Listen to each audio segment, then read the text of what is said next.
નમસ્કાર બાળકો, ધોરણ 7 ના વિષય ગણિતમાં પ્રકરણ નંબર 7 માં ક્યાં પહોંચ્યા હતા? પ્રકરણનું નામ શું હતું? કોઈ બોલશે? દેખાય છે તમને ડિસ્પ્લે ઉપર? નથી દેખાતું? રાશિઓની તુલના. થોડો પ્રસ્તાવ અને થોડા ઉદાહરણના દાખલા આપણે જોઈ લીધા આગળ. 7.1 ના બધા દાખલા ગણી નાખે ને. હવે થોડો ટોપિક આગળ છે, થોડુંક ફેરફાર છે, તો એના વિશે અભ્યાસમાં શરૂઆત કરીએ છીએ. પેનનો કલર સારો લઈ લઈએ, મસ્તીનો. ગુણોત્તરમાંથી ટકામાં. કેટલીક વાર અમુક ભાગને આપણે ગુણોત્તર સ્વરૂપે આપવામાં આવે છે અને આપણને તે ટકામાં ફેરવવાની જરૂરિયાત ઊભી થાય છે. તો વધારે સમજવા, વ્યવસ્થિત સમજવા માટે આપણે શું કરીએ તો કે ઉદાહરણ નંબર 8 ગણીએ. તમે નોટમાં ગણવાની જરૂર જણાય છે તો આપણે ગણીશું, બરોબર? નોટમાં ગણવા માટે લખો પહેલા રકમ કે રીનાની મમ્મીએ એને ઇડલી બનાવવા માટે કહ્યું અને કહ્યું કે તેના માટે 2 ભાગ ચોખા અને 1 ભાગ અડદની દાળ. શું કહીએ આપણે? તમને ઇડલી બનાવવાનું કે તમારી મમ્મીએ તો સ્પષ્ટ શું કહે ખબર છે? 2 વાટકી છે ને ચોખા નાખ દેજે, ચોખાનો લોટ, અને 2 વાટકી 1 વાટકી અડદનો લોટ, એવું કે ને. એટલે 2 ભાગ ચોખા અને 1 ભાગ અડદનો દાળ લેવાની. તે મિશ્રણને કેટલા ટકા ચોખા અને અડદની દાળ હશે? જો ટકાવાળી પૂછ્યું. પહેલા ગુણોત્તરમાં કહી દીધું ને. શું કહી દીધું? કે 2 ભાગ ચોખા અને 1 ભાગ અડદની દાળ. એટલે આપણી દેશી ભાષામાં એવું કહેવાય કે 2 વાટકી ચોખા લેવાના અને 1 વાટકી અડદની દાળ લેવાની. એવી આપણી દેશી ભાષામાં કહેવાય, બરોબર? તો એ ગુણોત્તર થઈ ગયું. શું ગુણોત્તર થઈ ગયું ભાઈ? 2:1. આવો ગુણોત્તર થાય. એને ટકામાં ફેરવવાનું કીધું. શેમાં?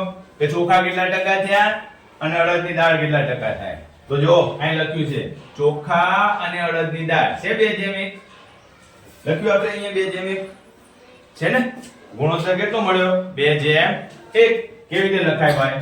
2:1 હોય ને ત્યાં તમે બરાબર 2/3 લખી શકાય. અહીંયા નીચે કીધું છે 3 ભાગ લેવાના છે ટોટલ. 2 ભાગ ચોખાના અને 1 ભાગ અડદનો. 3 ભાગ થયા. 3 ભાગ નીચે લખી દીધા અને 1 ભાગ ઉપર લખ્યું. 1/3 ભાગ હેનો છે? અડદની દાળ છે. ચોખા એની ટકાવારી શોધવાની છે. ચલો, તો ચોખાના ટકા 2/3 ગુણ્યા 100 ગણ નાખો.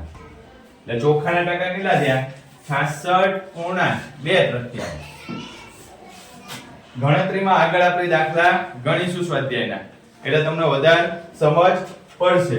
અડદની દાળ 1/3 એટલે 1/3 ગુણ્યા 100 છે. એટલે 100/3 એટલે 33.1 થાય.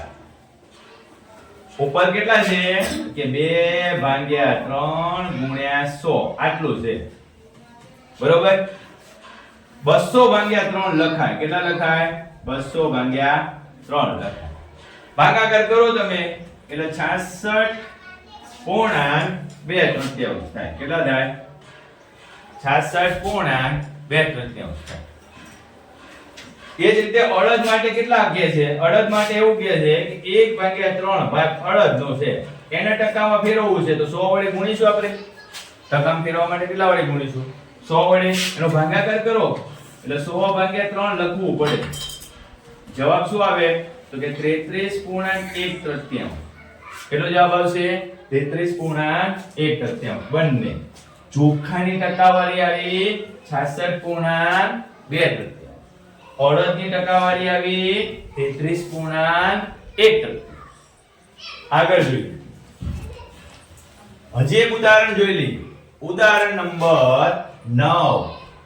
રવિ, રાજુ અને રોયને 250 એવી રીતે વેચવામાં આવ્યા કે રવિને 2 ભાગ અને રાજુને 3 ભાગ. રવિને કેટલા ભાગ આપ્યા ભાઈ? 2 ભાગ. અને રાજુને કેટલા ભાગ આપ્યા? 3 ભાગ. અને રોયને 5 ભાગ આપી દીધા. એટલે ટોટલ કેટલા ભાગ થયા? 10 ભાગ. જો અહીં લખેલું છે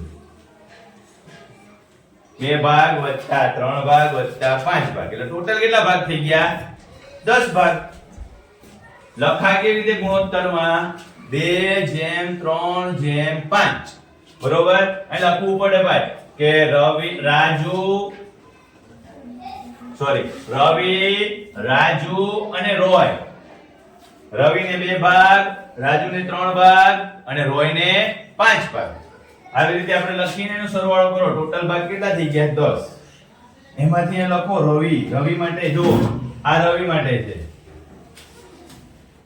રવિ કેટલા ભાગ આપ્યા 2 10 ભાગ હતા એમાંથી 2 ભાગ રવિના કોના 250 રૂપિયામાંથી બરોબર ગુણાકાર કરો એટલે કેટલો જવાબ આવ્યો 50 અહીંયા બીજી રીત છે આ 50 જે ભાગ છે ને 50 એ કેટલા ટકા થાય 250 ના તો કે 2 ભાગ 10 ગુણ્યા 10 100 બરાબર 20% થાય કેટલા મળ્યા કહેવાય 20% મળ્યા કહેવાય હવે અહીંયા રાજુ છે શું છે ભાઈ રાજુ છે 3 ભાગ મળ્યા છે 250 માંથી કેટલા ભાગ મળ્યા છે 3 ભાગ મળ્યા છે તો 250 ના કેટલા મળ્યા કહેવાય 75 છેદુડા જો 0 0 જાય એટલે 25 તરી 75 થાય અહીંયા પણ છેદ ઉડી જશે એટલે 25 નું 50 થશે બરોબર એ ટકાવારીમાં ફેરવીએ તો ટકા કેટલા થઈ જાય 30% થાય ટકાવારીમાં ફેરવીએ તો કેટલા ટકા થઈ જશે 30% થઈ જશે 5 ભાગ્યા 10 આ 0 0 ઉડાડી દો 25 5 125 ટકાવારીમાં ફેરવો રોય માટેની વાત છે આ રોયને કેટલા ટકા પૈસા મળ્યા તો કે 50% કેટલા ટકા પૈસા મળ્યા 50% કેટલો ભાગ મળ્યો તેને પાંચમો ભાગ મળ્યો 5 ભાગ એને મળ્યા એટલે અડધા ભાગ એને મળી ગયા એટલે ટકાવારી કેટલી થઈ ગઈ 50% અડધા રૂપિયા એને મળ્યા એવું કહેવાય આગળ જોઈએ શું કહે છે પ્રયત્ન કરો તમારે પ્રયત્ન કરવાનો છે મને કહેવાનું છે કે ભાઈ આમાંથી આપણે દાખલો કેવી રીતે ગણીશું તો આપણે એક સ્લાઇડ થોડી કોરી લઈ લઈએ અને જોઈએ કે કેવી રીતે પ્રયત્ન કરવાનો દાખલો કેવી રીતે ગણીશું 15 મીઠાઈઓને એવી રીતે વેચવામાં આવે છે કે મનુ અને સોનુ અનુક્રમે 20% અને 80% મીઠાઈ મળે 15 મીઠાઈ છે કેટલી મીઠાઈ છે ભાઈ 15 મીઠાઈ મનુ અને સોનુ જો મનુ કેટલા ટકા આપ્યા છે ભાઈ 20% અને સોનુ ને કેટલા ટકા આપ્યા છે 80% આ 20% છે અને આ 80% છે ભાઈ 15 મીઠાઈ એ 100% મીઠાઈ હોય તો એ 15 થાય તો 20% એ કેટલી થાય આ આપણે કોની માટે ગણતરી કરીએ છીએ મનુ માટે તો 20 ગુણ્યા 15 ભાગ્યા 100 20 5 100 5 તરી 15 કેટલી મીઠાઈ મળશે એને 3 મીઠાઈ મળશે સોનુ માટે કહીએ જો 100% હોય આખી બધી મીઠાઈ તો 15 થાય 80% એ કેટલી મીઠાઈ થાય જો આ ગણતરી ના કરવી હોય તો તમે સાદી ભાષામાં કહી શકો કે ભાઈ મનુને 3 મીઠાઈ મળી તો બાકીની જે વધી કોને મળી 12 મીઠાઈ એ સોનુને મળી પણ આપણે પરીક્ષામાં ગણતરી કરીને બતાવવું પડે તો ગણતરી કરીએ 80 ગુણ્યા 15 ભાગ્યા 100 આ 0 0 ગયા અહીં 4 2 8 થશે અહીં 5 2 15 થશે 5 તરી કેટલો જવાબ આવશે 4 ગુણ્યા 3 તો 4 તરી 12 સોનુને કેટલી મીઠાઈ મળશે 12 સમજાય છે હવે હું કહેવા માંગે છે ભાઈ કે ત્રિકોણના ખૂણાનો ગુણોત્તર 2:3:4 હોય તો દરેક ખૂણાનું માપ શોધો ચલો તો દરેક ખૂણાનું માપ શોધી નાખીએ આપણે સાવ સહેલો દાખલો છે તમે કદાચ આ દાખલા છઠ્ઠા ધોરણમાં શીખ્યા હશો કયા દાખલા તો કે પ્રયત્ન કરવામાં ત્રિકોણના ખૂણાનો ગુણોત્તર આ બીજો છે ત્રિકોણના ખૂણાનો ગુણોત્તર કેટલો છે 2:3:5 છે બરોબર 2:3:5 છે ને, સોરી 4 છે, 2:3:5 નથી ભાઈ 4 છે, બરોબર આ રીતે છે. ખૂણાનું માપ નથી ખબર, ખૂણાનું માપ ખબર નથી, પણ આપણને એટલી તો ખબર છે ને કે ત્રિકોણના ત્રણેય ખૂણાનું માપ કેટલું થાય ભાઈ? કોને ખબર છે? ત્રિકોણના ત્રણેય ખૂણાના માપનો સરવાળો કેટલો થાય? હા બોલજે પણ 180. એમાં હું શરમાવાનું હોય? કેટલું થાય? 180 અંશ. ચાલો માપ નથી ખબર એટલે આપણે એનો ગુણોત્તર આમ લઈશું 2x 3x 4x બરાબર 180. તો જોજો ત્રણેય ખૂણાના માપ હમણાં મળી જશે. જો કેટલા થાય? 3 ને 2 5 ને 4 સિંજલ 3 ને 2 5 ને 4 9x તો 180. આ x ને અહીંયા પડ્યો રાખો કારણ એનું કઈ કામ પડશે નહીં. નવડા નહીં આપો છેદમાં. કેમ? ગુણાકારમાં હશે ને પેલી બાજુ જાય એટલે છેદમાં જશે. તો 9 દુ 18 એટલે 20. x બરાબર કેટલા મળ્યા? 20 અંશ. કેટલો મળ્યો આપણને? x બરાબર 20 અંશ. હવે જોજો એક ખૂણાનું માપ કેટલું છે? 2x છે. x ની જગ્યાએ કેટલા મૂકવાના? 20. એટલે 2 × 20 કરો કેટલા થશે? 40 થાય. બીજાનું માપ કેટલું છે? 3x. 3 × 20 કરો કેટલું થશે? 60. ત્રીજાનું માપ કેટલું છે? 4x. 4 × 20 કરો કેટલું થાય ભાઈ? 80. કરી નાખો ત્રણેયનો સરવાળો 40 + 60 કેટલો થાય? 100 + 80 કેટલો થઈ ગયો? 180. મળી ગયો ને? તમને ગુણોત્તરમાં આપેલું હશે, તમારે એના માપ એના ભાગ શોધી લેવાના છે. તમારે એને ટકાવારીમાં પણ ફેરવવાનું કે તો ફેરવી લેવાના છે. બરોબર? વધારો થાય અથવા તો ઘટાડો થાય. બરોબર? ટકામાં વધારો અથવા ઘટાડો. વધારો અથવા ઘટાડો કેવી રીતે? ક્યાં? તો થોડું વાંચો જોઈએ. અમુક વખત આપણને ચોક્કસ રાશિ કે જથ્થામાં થતો વધારો અથવા ઘટાડો ટકાવારીમાં જાણવાની જરૂર પડે છે. બરોબર?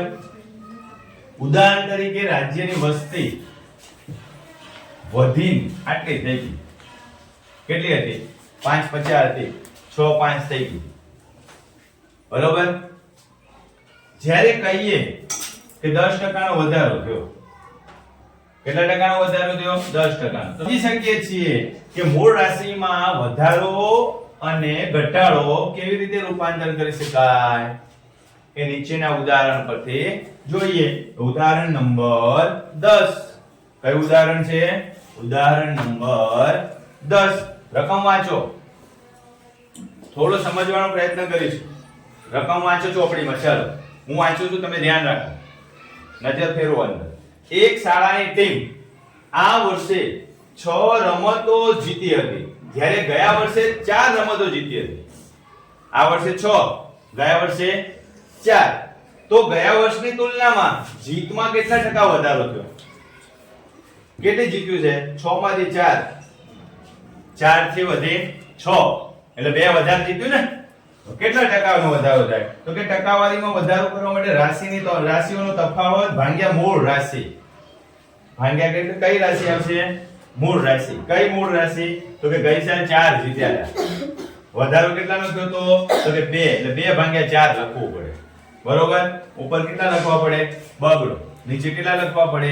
4. કેમ? તો કે ગઈ સાલ ઓછી જીત્યા હતા, આ સાલ વધારે જીત્યા. કેટલી વધારે જીત્યા? તો કે 2 એટલે 2 ભાગ્યા 4 ગુણ્યા 100 કેટલા ટકાનો નફો? વધારો 50%. કેટલા ટકા વધારો કહેવાય? 50%. કેમ? તો કે ગઈ સાલ 4 જીત્યા હતા, 4 નો 50% 2 થાય. બરોબર? એટલે એનો ટકાવારીમાં સીધું ડિફરન્ટ દેખાય આપણને. એનો ગ્રાફ, એનો આલેખ આપણે સારી રીતે દર્શાવી શકીએ. એટલે આવા દાખલા તમને આપવામાં આવે છે. ચાલો આગળ એક વધારાનો પ્રયત્ન કરવો છે કે વધારો અને ઘટાડો ટકાવારીમાં શોધવાની છે. શર્ટની કિંમત 280 થી ઘટીને 210 થઈ. કોઈ એક પરીક્ષામાં મેળવેલ ગુણ 20 થી વધીને 30 થયા. ઘટાડો બતાવવાનો છે. કેવી રીતે ઘટાડો બતાવે? મૂળ કઈ થાય? 280 મૂળ થશે. 280 શું થઈ જશે? મૂળ થઈ જશે ભાઈ. તો 280 નીચે મૂકો. ઘટાડો કેટલો થઈ ગયો? 70 થઈ ગયો. ગુણ્યા શું કરવાનું? 100. ગુણ્યા કેટલા કરવાના? 100. ચાલો આની ગણતરી તમારે કરવાની છે. મને આ ગણતરી કરીને બતાવો. બીજી વસ્તુ એવું કહે છે, કોઈ એક પરીક્ષામાં મેળવેલ ગુણ 20 હતા, જે વધીને કેટલા થઈ ગયા? 30. પહેલા 20 જ હતા ભાઈ, એટલે આપણે 20 જ લખવા પડશે. વધી કેટલા ગયા? તો કે 10. 10 ઉપર લખવા પડશે. ગુણ્યા 100. આ સહેલું છે. આનો ગુણાકાર તમને આવડશે. આ કરીને બતાવો. જો એક 0 અહીંથી ગયું, અહીંયાથી 7 ચોક 28, અહીંથી ગયું 25 ચોક 100. કેટલો જવાબ આવ્યો? 25%. કેટલો જવાબ આવ્યો ભાઈ? 25%. અહીંયા જો આ 0 0 ગયું, અહીંયા 50 2 100, એટલે કેટલા ટકા આવ્યો? 50%. ટોપિક નું નામ છે વસ્તુના ભાવ સાથે સંબંધ અથવા ખરીદી અને વેચાણ. ખરીદ અને વેચાણ. સીધે સીધું શોપર છે, બરોબર? શોપકીપર 600 માં ખરીદે છે, 610 માં વેચે છે. વેપારી બનો ત્યારે સમજાય આ વસ્તુ. ભલે તમને ચોપડીમાં જે બતાવ્યું હોય, પણ વેપારી બની ગયા હોય ત્યારે તમને ખબર પડે કે આ શું કહેવા માંગે છે. જો કેટલામાં ખરીદ્યું છે? 600 માં. વેચ્યું કેટલામાં છે? 610 માં. એટલે તમને એ વસ્તુ જોવાની છે. બીજી વસ્તુ કે આમાં કઈ બહુ લાંબુ સમજવાની વસ્તુ નથી, પણ જે કિંમતે ખરીદે એટલે આપણે ઘરે લાવીએ ને, જે કિંમતે, આ પેન હું કેટલા કિંમતે લાવ્યો હોય? 5 રૂપિયા કે 10 રૂપિયા, બરોબર? બહુ સારી પેન હોય તો 20 રૂપિયા, 25 રૂપિયા. આ પેન 10 રૂપિયાની છે, એટલે મને ઘરે કેટલા રૂપિયામાં મેં ખરીદી કરી, એટલે મારા ખીચામાંથી એના 10 રૂપિયા આપ્યા. કેટલા રૂપિયા આપ્યા? 10. આ કેટલામાં પડી કહેવાય મને? 10 રૂપિયા. કેટલા રૂપિયામાં પડી કહેવાય? 10 રૂપિયા. એને પડતર કિંમત, એમ શું કહેવાય? પડતર કિંમત કહીશું, બરોબર? ટૂંકમાં પક્કી લખાય. ટૂંકમાં શું લખાય? પક્કી લખાય. જો પડતર કિંમત ઓછી હોય, વેચાણ કિંમત વધારે હોય તો નફો થાય.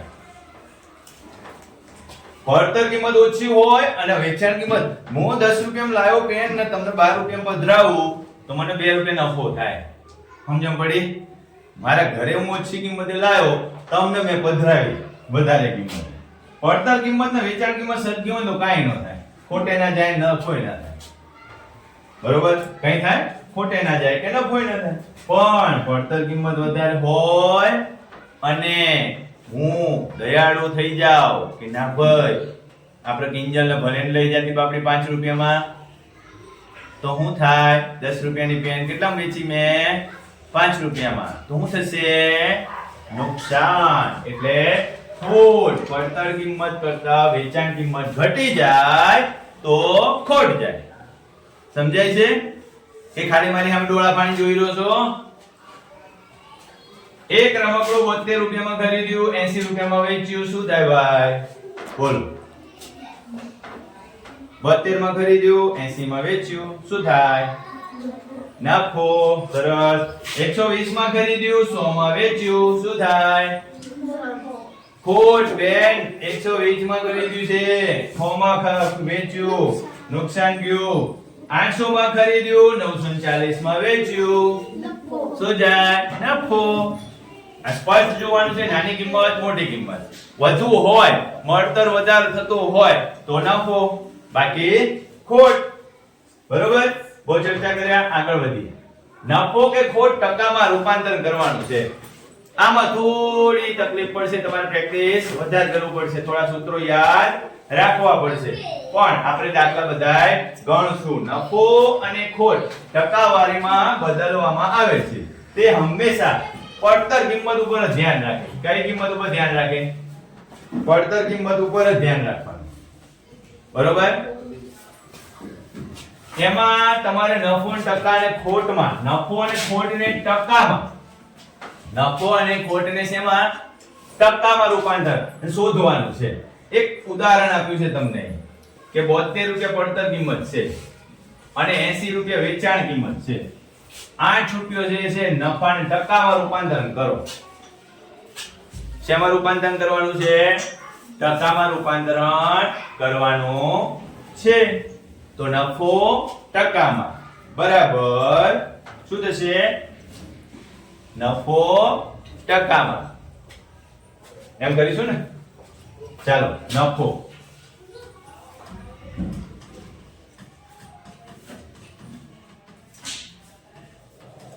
નફો ભાગ્યા કેટલા છે? પડતર કિંમત ગુણ્યા 100. નફો કેટલો થયો? 8 રૂપિયા. પડતર કિંમત કેટલી છે? 72 ગુણ્યા 100. 8 નવા 72. 100 ભાગ્યા 9 કરવા પડે. 100 ભાગ્યા 9 ભાગાકાર કરવો જોઈએ. 100 નો 9 વડે 9 કા 9 11 નવા 99 એટલે 1 વધ્યું. કેટલો જવાબ આવશે ભાઈ? શેષમાં 1 વધ્યું છે, ભાગાકાર 9 વડે કર્યું છે. 11.1 ટકા. કેટલા ટકા નફો થયો? 11.1 ને જવાબમાં આવે 11.99 એ રીતે નવડા જ આવશે. બરોબર? તમારે આ વસ્તુ તમારે આ રીતે ટકામાં ફેરવવાની થાય. આ રીતે ગણશો તો જ આવો જવાબ આવશે. ઘણા લોકો થોડી મિસ્ટેક કરી નાખે. શું મિસ્ટેક કરે ભાઈ? જોવો જોઈએ કેવી રીતે મિસ્ટેક કરે. તો કે 72 રૂપિયા 100%, તો 80 રૂપિયા કેટલા ટકા? આવો ખોટું ગણતરી કરે, ત્રિરાશિ બનાવી. એવું કરવાનો નહીં. આમાં નફા અને ખોટમાં થોડા તો સૂત્રો અલગ છે. એ સૂત્રો કરતા સૂત્રો નહીં યાદ રાખો, પણ રાશિઓનું મૂલ્ય અને રાશિ કેવી રીતે ફેરવવાની છે એમાં થોડું ધ્યાન રાખશો તો સરળતાથી ગણી શકશો. આ રીત પડશે ખોટી. બરોબર? ઘણા લોકો આ રીતે કરશે કે 72 એ 100% થાય તો 8 એ કેટલા થાય? તો જો ગણીએ હેડો.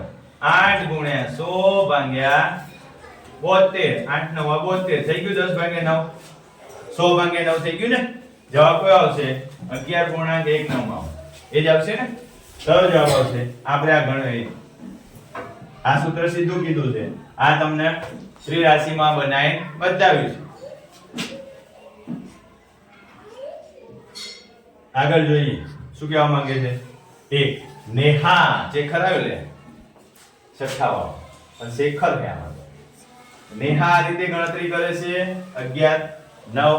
મેં કઈ રીતે કર્યું? નેહાની રીતે છે ને. નફો ભાગ્યા પડતર કિંમત ગુણ્યા 100. મેં નેહાની રીતે ગણતરી બતાવી તમને. કઈ રીતે બતાવી? આ નેહાની રીત છે ને. પછી એ નેહાની રીત છે. આ કઈ રીત છે ભાઈ? શેખરની. તમને શેખરની રીતે બતાવી. આ નીચે કઈ રીત છે? આ સેમ બે રીત અલગ અલગ.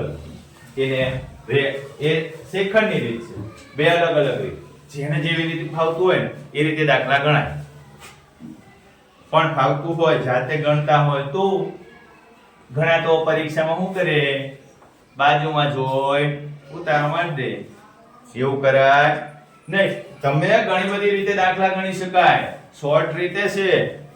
રકમ જોઈને જવાબ પણ આવે, પણ આપણે અત્યારે 7માં ભણતા હોય એટલે ગણતરી બતાવવી પડે. તમને ગણિતનું દાખલા ગણવાની પદ્ધતિ એની પેટર્ન આવડે છે એવું બતાવવા માટે તમારે રીતે દાખલા ગણવા પડશે.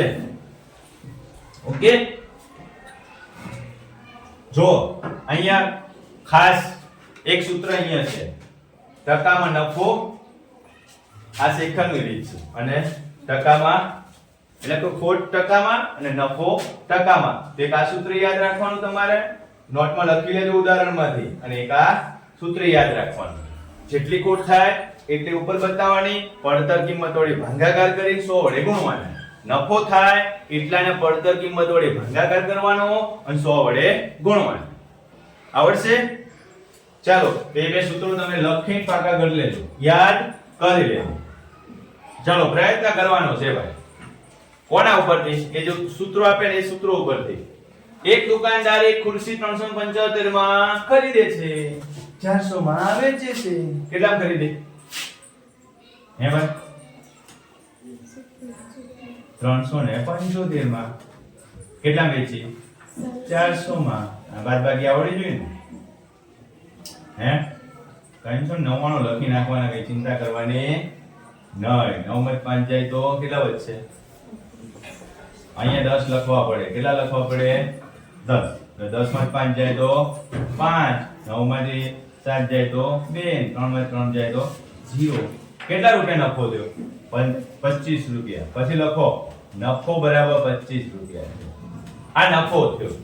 હવે જો ટકામાં શોધવાનો છે. ટકા નફાની ટકાવારી શોધવાની છે. તો તમને હમણાં જ મેં દાખલો શીખવાડ્યો કે ભાઈ ટકામાં નફો, ટકામાં નફો કેટલો નફો થયો ભાઈ? 25. પડતર કિંમત કેટલી હતી? 375 ગુણ્યા 100 ભાગાકાર કરો જોઈએ. 25 ના ઘડિયામાં 375 આવે છે. 25 ના ઘડિયામાં 375 આવે છે. 25 દાન 250 થાય. 11 275 થાય. 12 25 ને 12 વડે ગુણો તો કેટલા થાય? 300 થાય.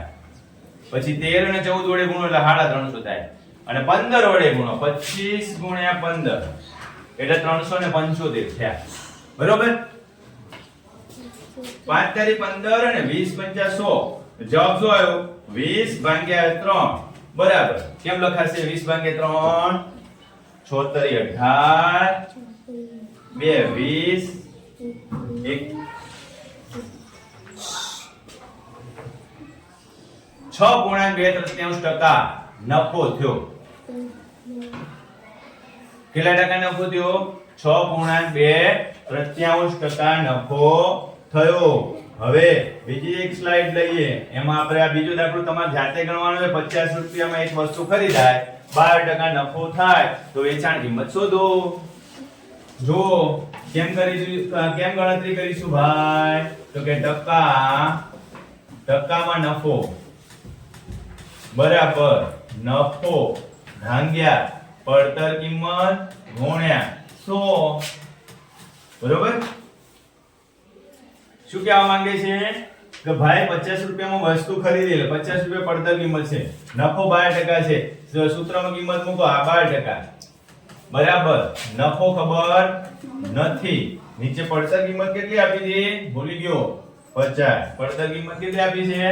50 ગુણ્યા 100. અહીં 50 દો 50 12 આ 2%. આ નફો ગુણ્યા 2 થશે. આ બે ગુણાકારમાં છે એને આ બાજુ ઘા કરો. ક્યાં ઘા કરો? આ બાજુ. એટલે નફો બરાબર 12 ભાગ્યા 2 કેટલો આવશે? 6%. નફો કેટલા ટકા થયો? સોરી ટકા નીકળી જાય ને. નફો કેટલો થયો? 6 રૂપિયા. નફો કેટલો થયો? 6 રૂપિયા. કેમ? તો કે આ જે 100 સાથે ટકાવારી હતી ને, આ ટકાની નિશાની હતી ને, એટલે જ કહું છું કે નિશાની ટકાની બધે દર્શાવવાની છે. એટલે ટકાની નિશાની ઉડી જાય અને 6 દુ 12. સગળો લખવાનું કેમ આમ થાય છે? 6 દુ 12 થાય. તો જવાબ આવશે 6 રૂપિયા. શું આવશે જવાબમાં? 6 રૂપિયા. દાખલો પણ તમે જાતે ગણી લેજો. બસ પૂરું. ચાલો આગળનો ટોપિક શું છે? નવો ટોપિક છે સાદું વ્યાજ અથવા ઉછીના પૈસા પરનો ચાર્જ.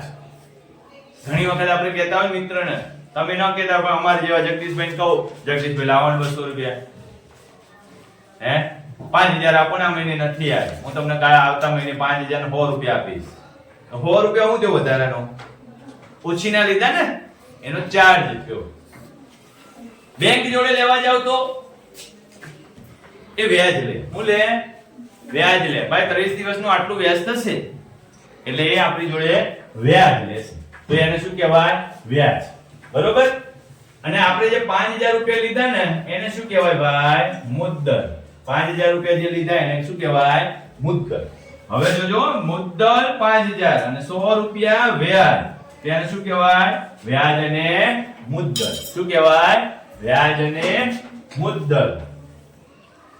આગળ જોઈએ, એક થી વધુ વર્ષ માટેનું વ્યાજ. એક થી વધુ વર્ષ માટેનું વ્યાજ. જો અનિતા 2 વર્ષ માટે અંતે પૈસા પરત કરશે અને વ્યાજનો દર સમાન હશે તો તેને 2 વાર વ્યાજ ચૂકવવું પડે. કેટલી વાર વ્યાજ ચૂકવવું પડે? 2 વાર. કેટલા રૂપિયા?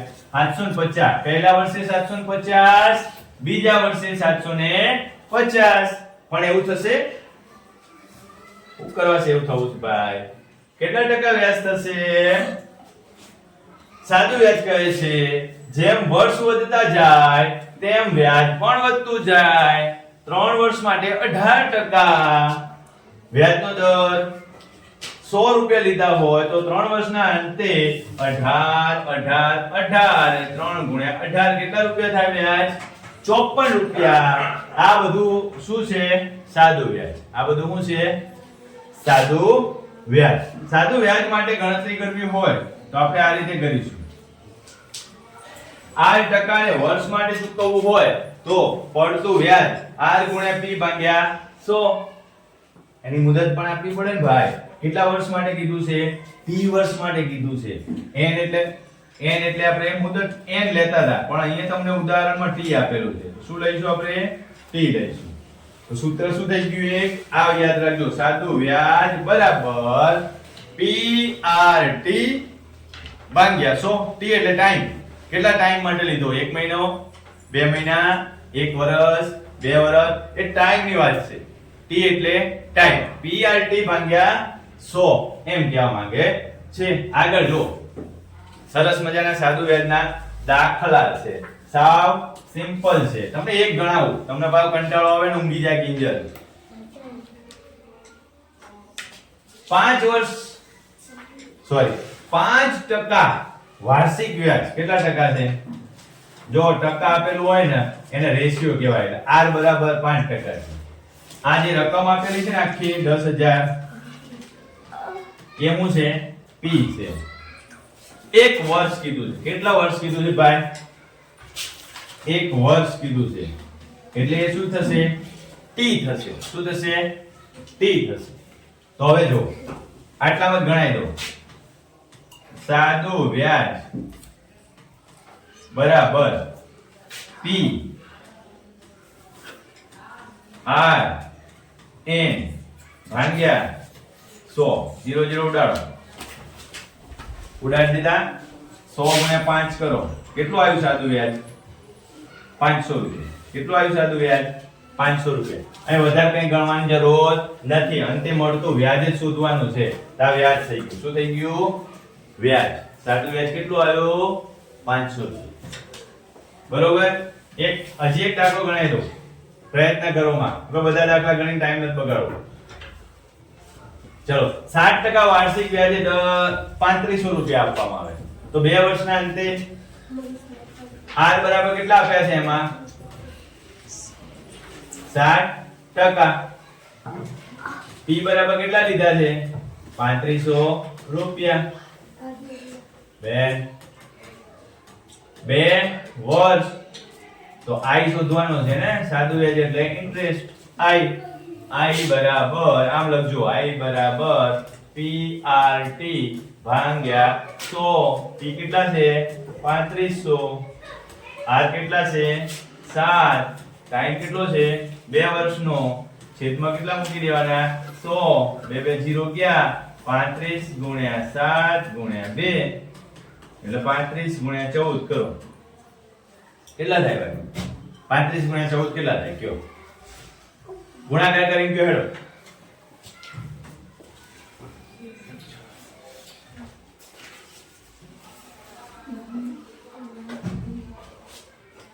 ₹490 થાય છે. ગણતરી કરો છો ભાઈ.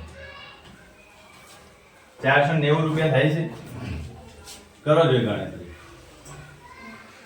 એ જ રીતે તમારે આ બે દાખલા ગણીને કાલે મને નોટમાં બતાવવાના છે ભાઈ. બરોબર. આ ગણતરી કરીને કયો મને સાચું ખોટું. પછી આગળ જઈએ. ફટાફટ કોણ ગુણાકાર કરે છે?